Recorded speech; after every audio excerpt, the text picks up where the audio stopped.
Bonsoir à tous et bienvenue dans le journal. Voici les titres de l'actualité. Ce jeudi, nous faisons un gros plan sur Marc Gowa, plus connu sous le nom de Dr Jouet. Cet électricien de formation a pour mission de donner une seconde vie aux jouets. Voilà 3 bonnes années qu'il les répare et à l'occasion des fêtes de fin d'année, nous avons dressé son portrait. Et puis, le roi Pelé est mort il y a quelques instants. Le footballeur le plus célèbre de l'histoire est décédé à 82 ans au Brésil des suites d'un cancer du côlon. Seul joueur à avoir remporté 3 fois la Coupe du Monde, il a marqué son sport comme aucun autre athlète. Pelé, comme le présentent d'ailleurs certains spécialistes du ballon rond, était le football lui-même. Voilà pour le programme, c'est dans le 19h30. Et on démarre tout de suite par le portrait de ce soir.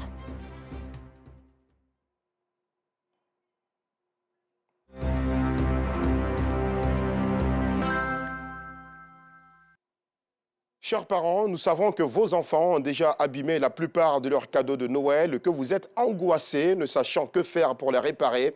Eh bien, ne vous en faites pas, la solution est là. Marc Gowa donne une seconde vie à ses cadeaux de Noël. Cet électricien de formation répare les jouets des tout-petits depuis 3 ans. Appelons-le Dr Jouet. Son portrait nous est offert par Abdulaziz Guira et Afisiata Karamoko Dosso. C'est à son domicile situé dans la commune d'Até-Koubé que nous le retrouvons ce matin. Oui, bonjour. Les enfants. Il peut faire quoi pour vous? Non, la tablette de ma fille est gâtée, donc on dirait que tu essaies de voir un peu ce qu'il ne va pas bien.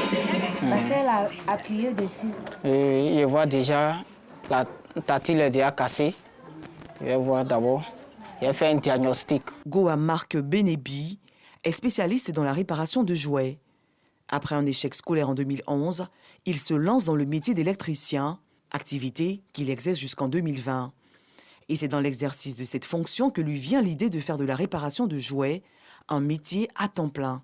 Je suis allé un jour à Treichville, chez un Libanais. Je suis allé faire un travail là-bas. Et puis il m'a fait venir les voitures de ses enfants électriques pour qu'ils voient aussi. Pour essayer de réparer, parce que ça ne roulait pas. J'ai réparé le jouet. Le Libanais m'a boosté en envoyant mes photos, mes prestations. Oui, c'est comme ça qu'on m'a appelé.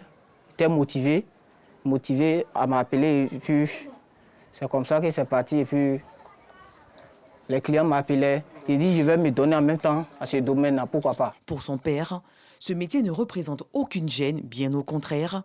Il se dit fier de son fils et ne manque pas de l'encourager et de le féliciter. À ma grande surprise, il est venu, il m'a dit qu'il est docteur de jeu. À chaque mois, on l'appelle. Donc moi, je sais que ça va. Au jour d'aujourd'hui, si ton enfant a un métier, en tout cas que c'est bon.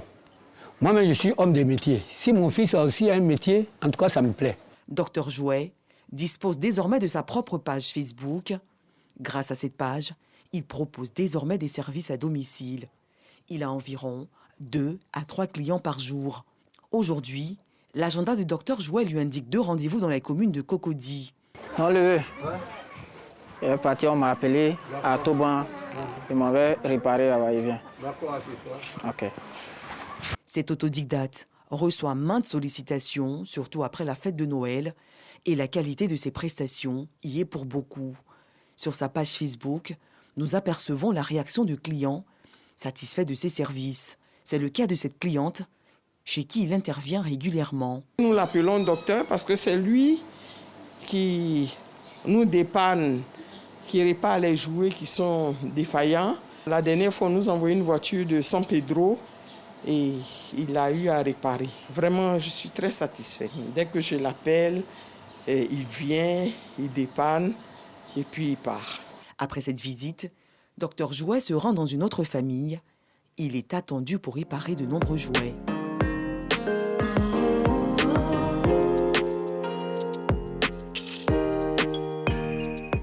Une fois sur les lieux, il se met automatiquement au travail. Un diagnostic s'impose. Le volant était cassé. J'ai dû réparer, souder et puis mettre ça. Et voir que c'est déjà en bon état.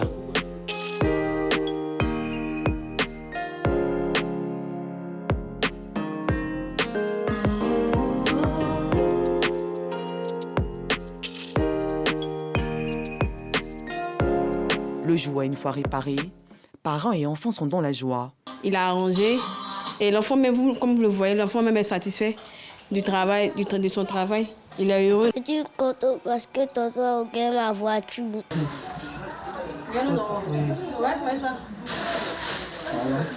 Cette fois, Marc, docteur Jouet, ne pourra pas tout réparer sur place. Il emporte donc cet autre jouet à domicile. Si je vois que c'est pas trop compliqué, il repart chez la personne à domicile. Si je vois que ça me déborde, il prend quelques-uns et puis il rentre ça à domicile chez moi-même. La réparation de jouets aura permis à Marc Goa de voyager dans plusieurs villes de l'intérieur du pays et même à l'extérieur de la Côte d'Ivoire. On m'a appelé en Tunisie, au Burkina Faso, Mali. Même étant ici même, à Yamoussoukro, on m'a appelé à Bonon, à Dabou, grâce à ce métier de réparation. Donc je trouve que ça me fait beaucoup voyager. La journée terminée, Docteur Jouet rentre chez lui avec une tête chargée d'ambition et un cœur plein d'espoir. Ce docteur, pas comme les autres, espère à l'avenir avoir un atelier et contribuer à la formation de nombreux jeunes. Et bien sûr, nous le lui souhaitons vivement. Merci beaucoup à Abdulaziz Guira et à Fichiata Karamoko Dosso pour le portrait de Docteur Jouet. Un comité de lutte contre les incendies et l'incivisme verra bientôt le jour à Mans, dans l'ouest du pays. Des poteaux d'incendie seront également installés par la SODECI autour des marchés et certains quartiers de la ville. Les installations électriques seront régulièrement contrôlées. Tout cela pour lutter contre les incendies dans la ville. Ces dernières années, elles se sont multipliées et ont fait voler en éclats plusieurs commerces. La mairie, ses partenaires et les populations ont pris part à une sensibilisation. Reportage. Moussa Bakayoko est vendeur de boubou Yakuba au marché de Mans dans l'ouest du pays. Il se remet peu à peu des douloureux moments vécus après l'incendie qui a ravagé plusieurs magasins du marché, dont le sien. C'était vraiment dur, surtout que quand tu te sens responsable complet, ça veut dire quoi? Tu as une famille que tu gères, que tu dois assouvir à leurs besoins au quotidien, et puis toi, du coup, ton magasin, tout est brûlé.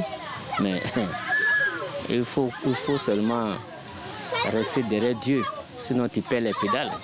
La saison sèche propice aux incendies approche à grands pas et comme le dit l'adage, mieux vaut prévenir que guérir. Le commissaire divisionnaire Ouattara Dongui Brahima, préfet de police de Mans, organise une rencontre de sensibilisation à l'intention des commerçants et de la population. Nos attentes, c'est vraiment les attentes de tout le monde. Zéro incendie dans les marchés, dans notre zone de compétence, en cette fin d'année 2022 et en début d'année 2023. Régulièrement mis à contribution, le centre de secours d'urgence de Mans, dirigé par le lieutenant Yobouengue Saint-Jean-Enoch, apporte son soutien au préfet. Nous demandons à toute la population d'adopter un comportement de service et lorsqu'ils voient les ambulances ou les engins sortir avec des sirènes, qu'ils puissent nous céder le passage afin qu'on puisse assister promptement la population. Une initiative saluée par le président de la plateforme des syndicats de commerçants de Mans. Merci, on le reconnaît.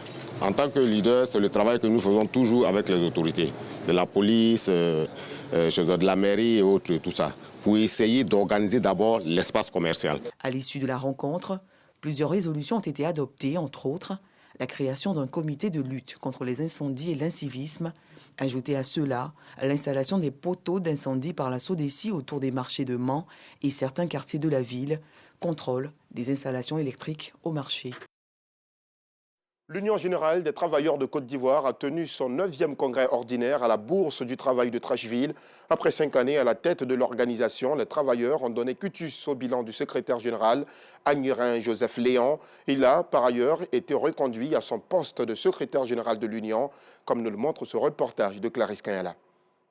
Dirigé et écrit l'histoire de l'Union générale des travailleurs de Côte d'Ivoire pendant 5 ans.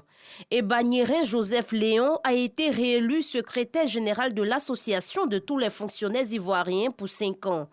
Élu par la majorité du comité directeur, sa réélection est pour lui un nouveau défi. La pression pour moi, c'est de terminer une vision, de terminer une mission. Dans le cadre de la promotion des jeunes, de la redynamisation des femmes et de nous mettre dans la dynamique qu'aujourd'hui, nous sommes au numérique et à la digitalisation. Donc permettre aux nôtres d'être à l'heure du scientifique, parce que heureux de le faire pour les autres et de faire la promotion des jeunes. Je pense qu'on sera passé le relais le moment venu. On ne peut pas laisser notre parti, notre secrétaire général comme ça, parce qu'il a beaucoup fait pour les travailleurs de Côte d'Ivoire, il a beaucoup fait pour l'Union générale des travailleurs de Côte d'Ivoire. Donc, nous sommes tout heureux. L'objectif de ce 9e congrès ordinaire de l'Union générale des travailleurs de Côte d'Ivoire. L'objectif, le 9e que nous venons de tenir, répond au test qui exige que tous les 5 ans, le secrétaire général rende compte de sa mandature qui a duré 5 ans et il renouvelle les instances. Lors de la rencontre, 114 membres du comité directeur ont été présentés. Parmi eux, 49 nommés pour exécuter les décisions prises au Congrès pour améliorer les conditions de travail et de vie des travailleurs. Une note de religion dans cette édition. Le séminaire bilan de l'édition 2022 du Hajj a refermé ses portes mardi 20 décembre dernier à la Kestab au Plateau. Ce séminaire bilan, une occasion pour tirer les leçons des dysfonctionnements constatés à la dernière édition du pèlerinage à la Mecque. Présent à la clôture, le ministre de l'Intérieur et de la Sécurité, le général Wagondo Diomandé, a encouragé et félicité les acteurs impliqués dans l'organisation du Hajj. Le reportage de notre spécialiste maison des questions islamiques, Pargassoro Kone, Demadongui.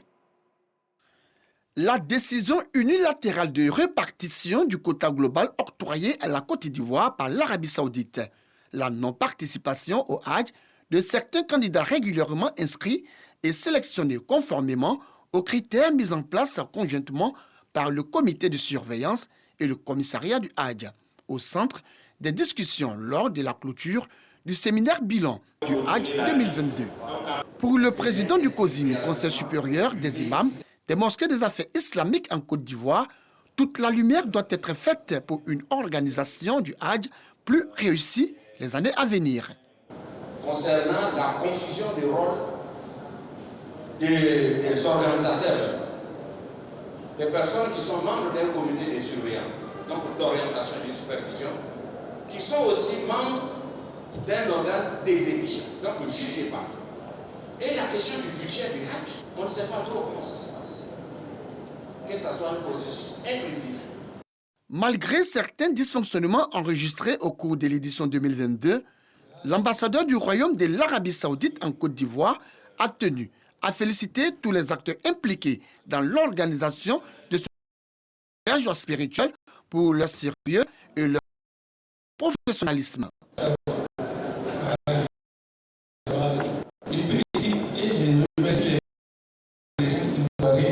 Ils mènent leur Hajj dans les meilleures conditions et ils respectent les lois saoudiennes.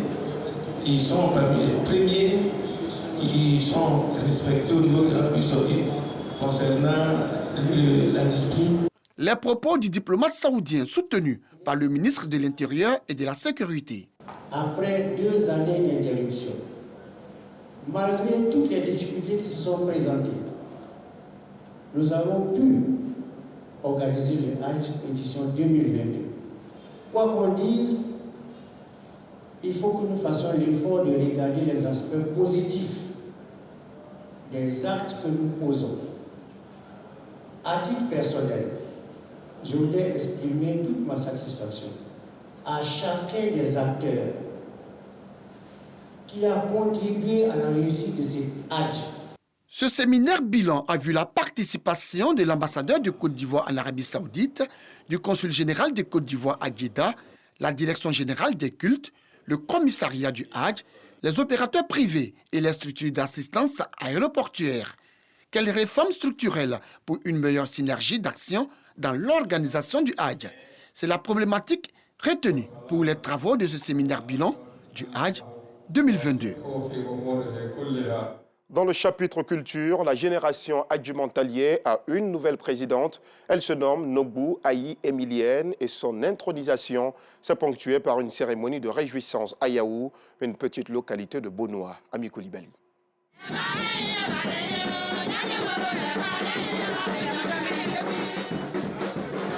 C'est la sortie officielle des femmes de la génération Hadjimentalier de Yaou dans la commune de Bonoa. Cette génération existe depuis 50 ans. Adimantali est une danse abourée qui a égayé les populations de Yahou plusieurs années durant. La sortie des femmes est marquée par l'intronisation de la nouvelle présidente. Elle se nomme Nobu Aïe Emilienne. Les femmes de la génération paradent dans les rues du village accompagnées par la fanfare.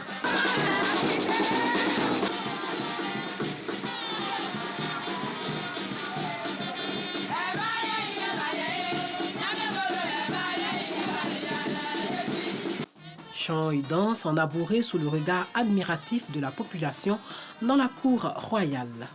Nous sommes venus nous réjouir avec nos parents de Yahou. Et le sous-préfet disait dans son discours que je suis membre actif de cette association. J'avoue que j'ai vraiment les pieds dans la culture. Je suis de Bounois, mais je suis aussi de Yahou, j'ai une côté de Yahou. Et chaque fois qu'une association de femmes a un événement, elle m'informe et je suis avec elle. Eh bien, je félicite les populations de Yahou pour cette initiative globale.